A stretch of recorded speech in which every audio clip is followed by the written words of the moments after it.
ప్రజల మనసుల్లో కేసీఆర్ చిరస్థాయిగా నిలిచారని హైదరాబాద్ పార్లమెంట్ బీఆర్ఎస్ అభ్యర్థి గడ్డం శ్రీనివాస్ యాదవ్ అన్నారు. ప్రచారంలో భాగంగా ఎక్కడికి వెళ్లినా గత ప్రభుత్వం చేసిన అనేక సంక్షేమ పథకాలను ప్రజలు గుర్తు చేసుకుంటున్నారని ఆయన తెలిపారు. రేవంత్ రెడ్డి 6 గ్యారంటీల పేరుతో ప్రజలను మోసం చేసి అధికారంలోకి వచ్చారని ఆగ్రహం వ్యక్తం చేశారు. బీజేపీ, ఎంఐఎం పార్టీలు మతాలను అడ్డుపెట్టుకుని ఓట్లు అడుగుతున్నాయని విమర్శించారు. కేసీఆర్ గారికి నా కృతజ్ఞతలు తెలియజేస్తూ ఉన్నాను. ఎందుకంటే హైదరాబాద్ పార్లమెంటరీ పార్టీ నుంచి నన్ను ఎంపిక చేయబడ్డది, నాకు అభ్యర్థితో ఖరారు చేయబడ్డది. కాబట్టి వారికి ముందుగా నేను కృతజ్ఞతలు తెలియజేస్తూ ఉన్నా. ఇవాళ నాకు టికెట్ వచ్చిన నుంచి ప్రజలలో చాలా ఒక ఉత్సాహం కనిపిస్తూ ఉంది.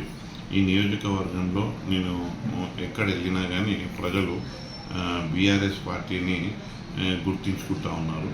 కారణం ఏంటంటే గత 10 సంవత్సరాల నుంచి బీఆర్ఎస్ పార్టీ ఏదైతే సంక్షేమాల్లో ప్రజలకు అందించిందో అది ఇప్పటికి కూడా ప్రజలు మర్చిపోతలేరు.